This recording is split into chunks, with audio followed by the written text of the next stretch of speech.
부활을 살라라는 제목으로 말씀을 전하도록 하겠습니다. 부활절이 되면 전 세계는 계란을 나누면서 그 부활의 기쁨들을 함께 기념하고 또 축하하기도 합니다. 초등학교 시절 학교 앞에서 이 병아리들을 이렇게 파는 것들을 가끔 보기도 했습니다. 혹시 그런 경험 있으십니까? 아이들이 지나가면서 너무 예뻐서 이 병아리 한 마리 사서 집에 와서 이게 기르기도 하지요. 물 한 모금 먹고 하늘 한번 쳐다보고 또 삐약삐약거리면서 그 생명체가 움직이는 것들에 아이들이 너무너무 좋아하는 그런 일들이 있습니다. 병아리가 이게 껍질을 깨고 이렇게 부화하는 것 혹시 보셨습니까? 정말 생명이랑 너무나 귀하고 아주 존귀한 것 같습니다. 아무것도 아닌 것, 죽은 것 같은 계란이 깨어져서 병아리가 이렇게 나오는 것이죠. 부활절에 계란을 나누는 의미는 이 병아리가 이 껍질을 깨고 일어나는 것처럼 예수 그리스도가 돌문을 열고 나오시는 것들을 기념하기 위한 것 아닌가, 그런 생각을 해보게 됩니다. 오늘 성경 본문 말씀 보시면 예수님이 돌문을 열고 부활하셨습니다.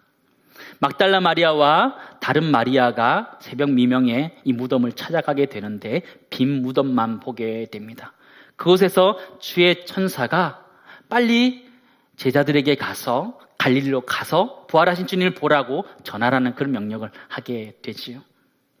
그 당시 제자들은 무서워서 다 도망갔는데 이 여인들만 무덤으로 찾아가고 있습니다. 1절 말씀 보시기 바랍니다. 안식일이 다 지나고 안식 후 첫날이 되는 새벽에 막달라 마리아와 다른 마리아가 무덤을 보려고 갔더니, 그렇죠. 대단한 용기가 있는 것 같습니다. 새벽에 무덤을 찾아간다는 것 쉽지 않은 것 같은데 이 여인들은 찾아가고 있죠. 왜 이들이 이 무덤에 찾아가고 있을까요? 예수님께서 죽임을 당하고 3일 만에 다시 살아나실 것을 그가 이야기하셨기 때문에 그것을 믿은 이들은 예수님이 부활할 것이라는 것을 믿고 그곳을 찾아가게 됩니다. 무섭지만 부활하실 것이라는 주님의 말씀을 믿고 찾아가게 되지요. 남자 제자들을 다 도망가고 없고 여인들만 찾아가게 됩니다. 분명한 것은 이들이 남자들보다 용기가 있었다 이렇게 보기보다는 예수님이 부활하실 것이라는 그 믿음도 있었고, 또한 그들은 예수님을 너무나 사랑했기 때문에 그곳을 찾아갔다 이렇게 볼 수도 있고요. 또 현상 수배되어 있는 제자들은 갈 수가 없기 때문에 이 무덤을 지킨 자들이 경계하지 않았던 미약한 여인들이 찾아간 것이 아닌가, 그렇게 생각할 수 있습니다. 이 여인들이 찾아갔을 때 무덤에서 있었던 일들을 성경은 이렇게 기록해주고 있습니다. 2절, 3절 말씀입니다. 큰 지진이 나며 주의 천사가 하늘로부터 내려와 돌을 굴려내고 그 위에 앉았는데 그 형상이 번개 같고 그 옷은 눈같이 희거늘, 그렇죠. 성경은 큰 지진이 일어났다 이렇게 표현해 주고 있습니다. 근데 이 지진은 처음 있었던 것이 아니고 예수님께서 십자가에 달리셨을 때도 지진이 있었고 오늘 부활하셨을 때도 지진이 있었다, 그렇게 이야기해 주고 있습니다. 그러므로 이 두 가지 지진은 구원의 역사에 있어서 예수님의 십자가 사건과 부활의 사건이 연결되고 있음을 잘 보여주는 그런 표식이기도 합니다. 2절 본문으로 돌아와서 보시면 예수님이 부활하실 때에 큰 지진이 일어나고 주의 천사가 내려오게 됩니다. 성경을 좀 자세히 보시면 이 천사가 돌에 앉았다 이렇게 표현해 주고 있는데요. 왜 주의 천사가 그 돌에 앉았을까요? 한번 생각해 보셨습니까? 저는 이번 주에 이 말씀을 묵상하면서 천사가 왜 돌에 앉아 있었을까, 이런 생각을 곰곰이 해봤습니다. 왜 그런 것 같아요? 좀 재미난 생각으로요. 내가 했어, 이런 얘기하는 거 아닐까, 이런 생각을 해보게 되었습니다. 여러분 혹시 낚시해 보셨습니까? 낚시해서 물고기 큰 걸 잡으면 어떻게 해요? 항상 인증샷을 찍습니다. 사진을 잠깐 보여주실까요? 저렇게 들고 찍는 거죠. 저게 뭘 의미하는 거예요? 내가 잡았다, I did it, 내가 했다, 이런 얘기하는 거잖아요. 주의 천사가 돌 위에 앉아 있는데 저는 내가 했다, 이런 얘기를 하는 것 같다, 이런 생각을 하게 되었습니다. 왜 천사가 돌 위에 앉아 있는지 명확하지는 않지만 정확한 것은 주의 천사로 말미암아 돌이 굴러져 갔다는 것을 이야기하고 있는 것이죠.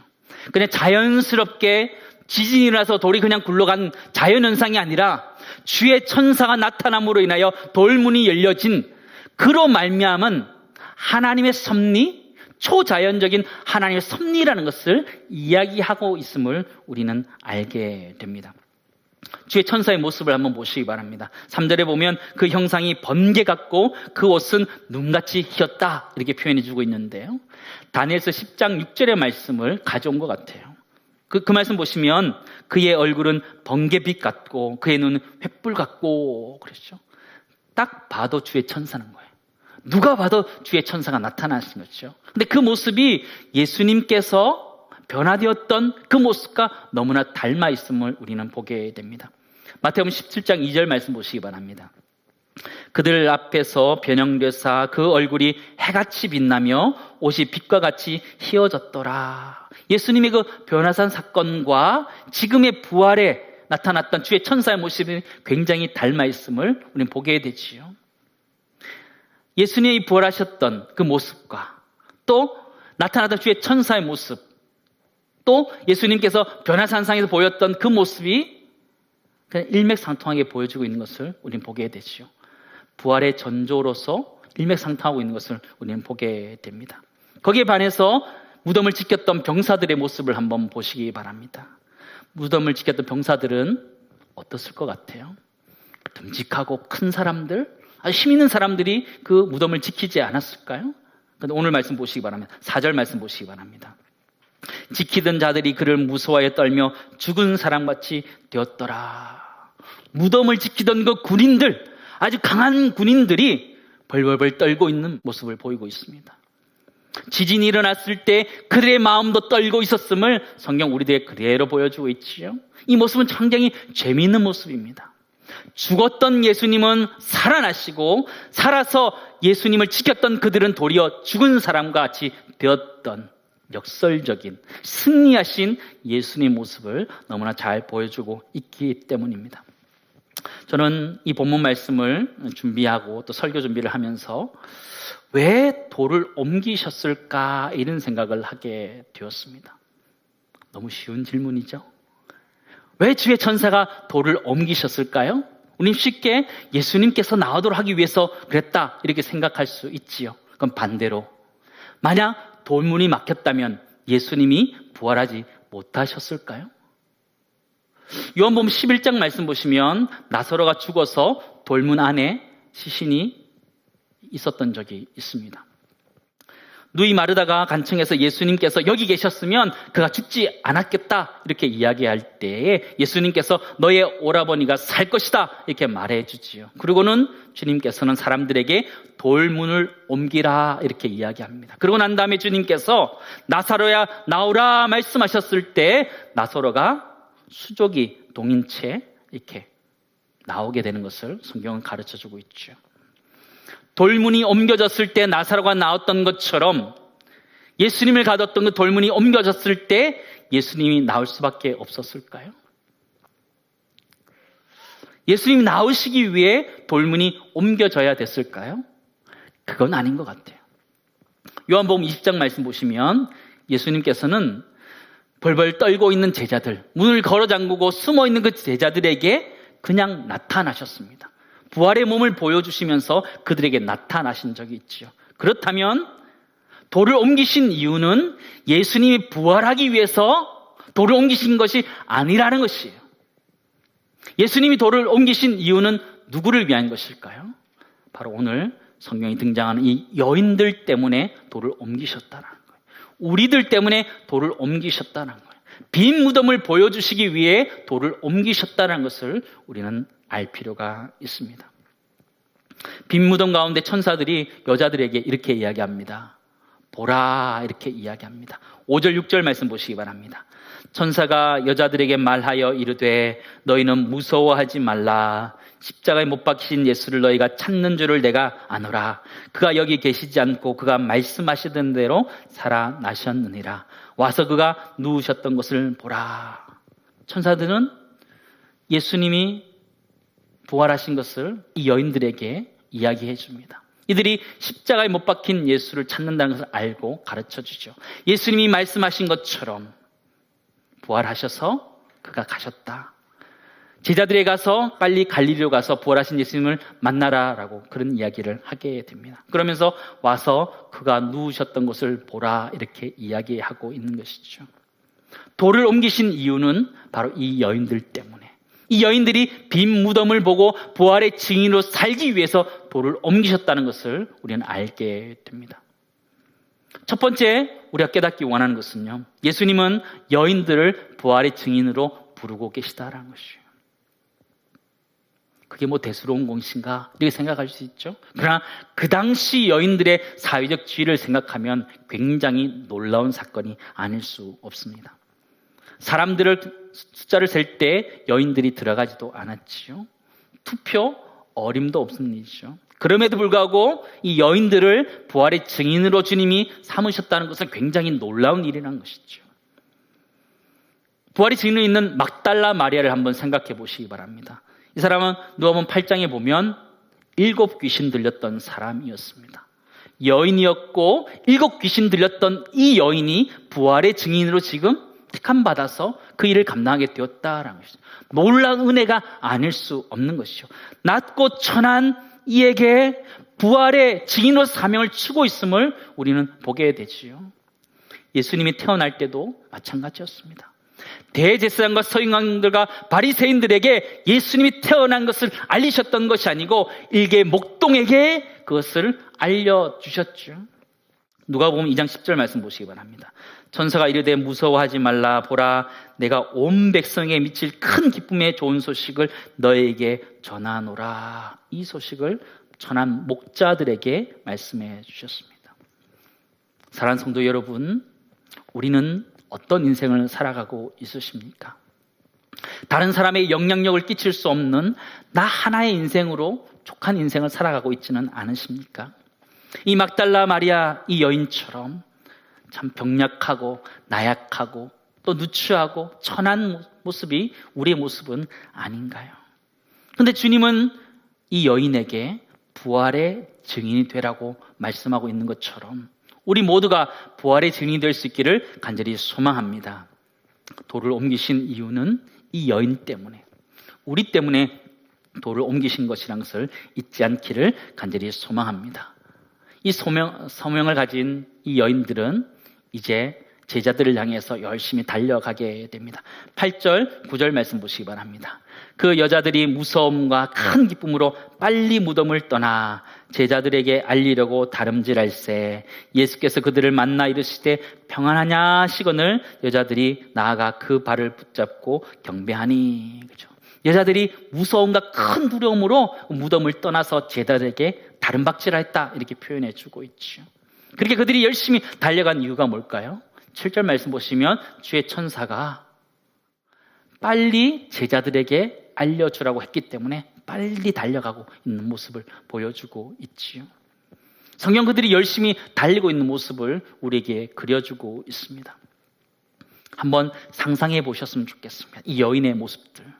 새벽 미명에 가서 빈 무덤을 발견하고 부활하신 예수님의 소식을 들었습니다. 그들의 가슴은 벅차 올랐을 것입니다. 예수님이 그가 말씀하셨던 것대로 부활하셨다는 그 사실 때문에 그 마음을 주체할 수 없을 만큼 그들은 벅찬 가슴을 가지고 돌아오고 있었습니다. 그리고 제자들을 향하여 열심히 뛰고 있는 모습이 있지요. 그들의 심장 역시 뛰고 있는 모습입니다.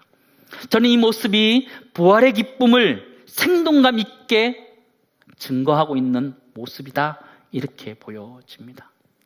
저는 이 모습에 우리 모두가 도전을 받았으면 좋겠습니다. 예수님은 부활하셨고 우리는 부활의 증인으로서의 삶을 살아야 되는데 이 여인들만큼 가슴 벅차하는지 우리의 심장은 뛰고 있는지 우리는 한번 돌아봤으면 좋겠습니다. 한국 교회는 부활주의를 맞이했습니다. 그러나 부활의 감격이 과연 우리들에게 있는지, 우리 교회 공동체에 있는지, 한국 교회 안에 있는지 다시 돌아보아야 합니다. 이 여인들이 부활한 예수님을 만났던 것처럼 그 감격이 있던 것처럼 그 감격을 회복할 수 있기를 간절히 소망합니다.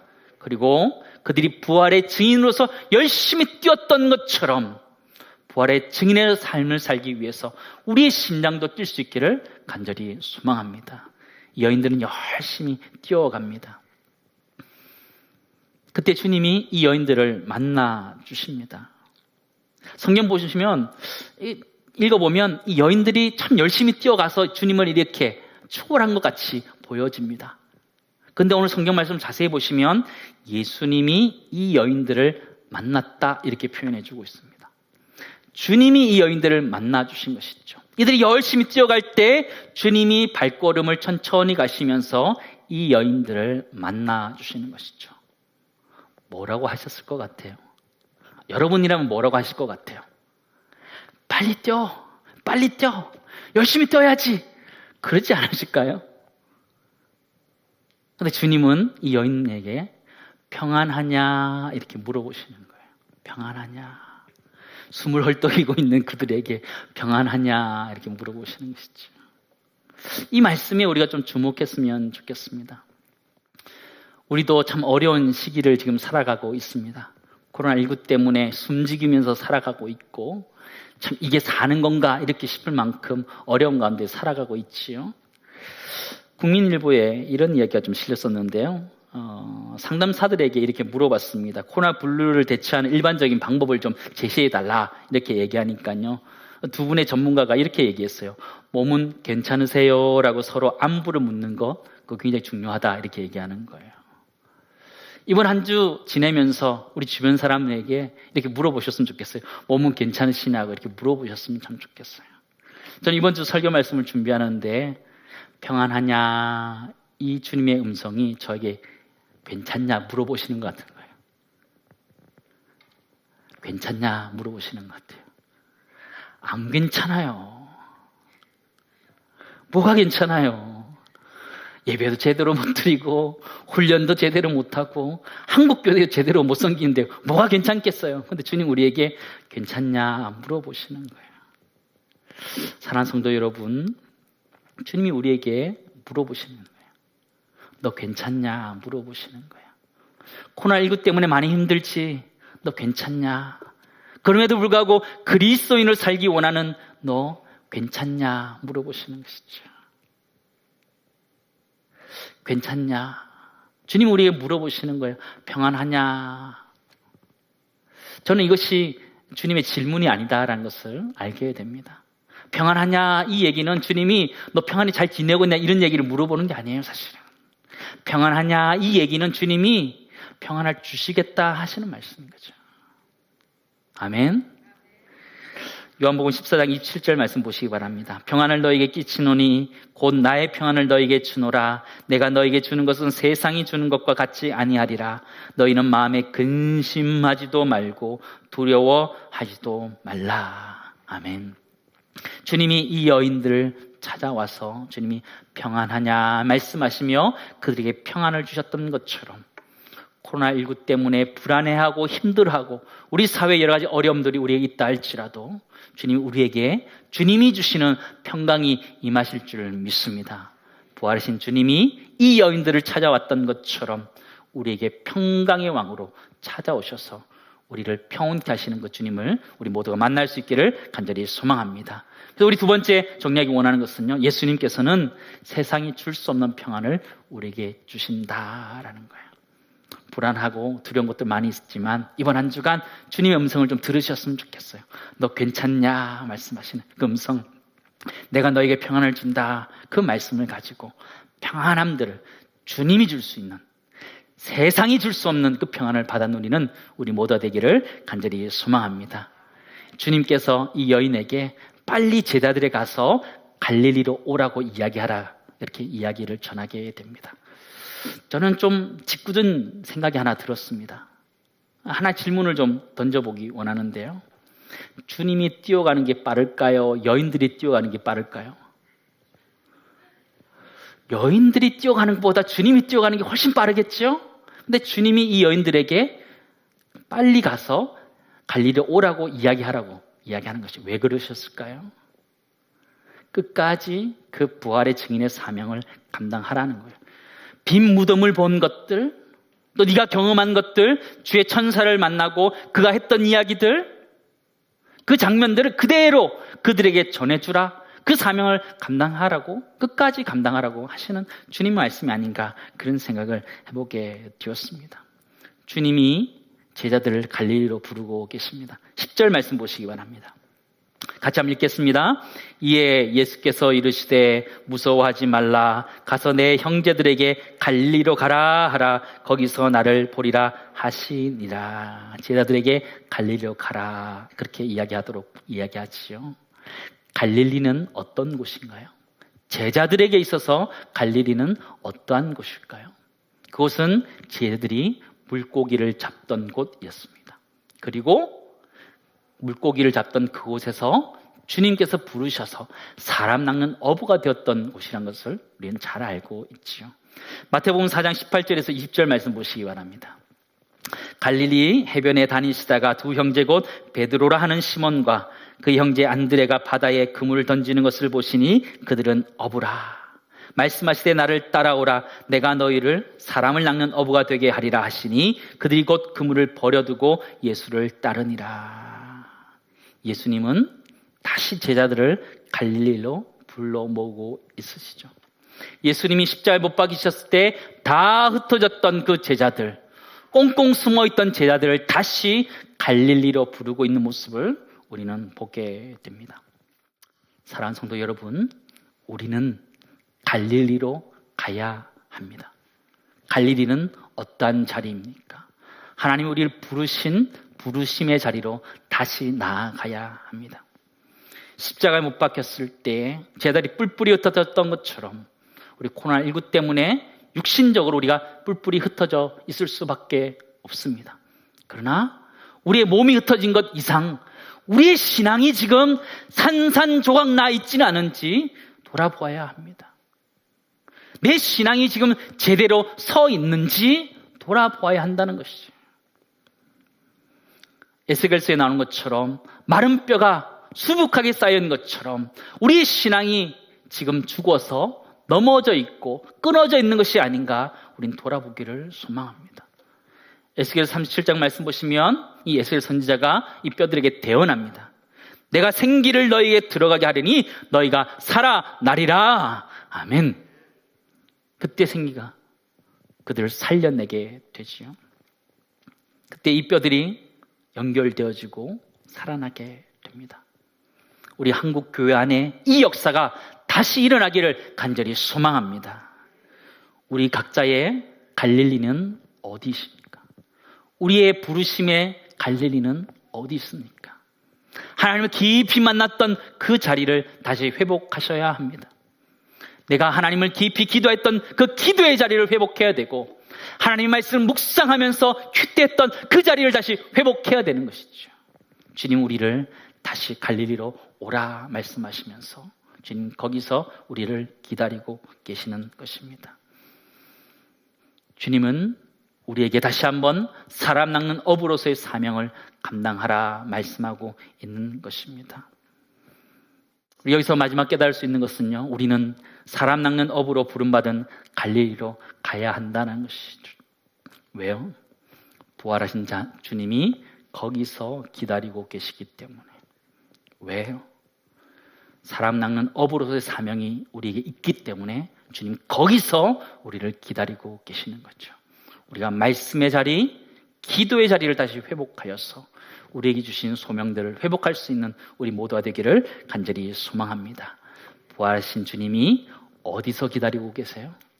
갈릴리에서 기다리고 있습니다. 우리 각자의 갈릴리로 찾아가셔야 됩니다. 주님이 우리를 부르신 부르심의 자리로 찾아가서 그 부활하신 주님을 다시 만나서 우리에게 주시는 그 소명, 사람 낚는 어부로서의 그 소명을 다시 회복할 수 있는 우리 모두가 되기를 간절히 소망합니다. 말씀을 정리하면서 이렇게 좀 쉽게 정리해 보았습니다. 주님이 부탁하시는 것은요, 첫 번째, 부탁한다라는 것이에요. 부탁한다. 부활의 증인으로서의 사명 부탁한다. 두 번째는 괜찮냐, 평안하라 말씀하시는 것이고요.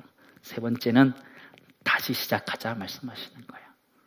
우리의 신앙의 자리를 다시 회복해서 그 영적인 갈릴리를 만날 수 있는, 부활하신 주님을 만날 수 있는 애가 우리 모두에 있기를 간절히 소망합니다.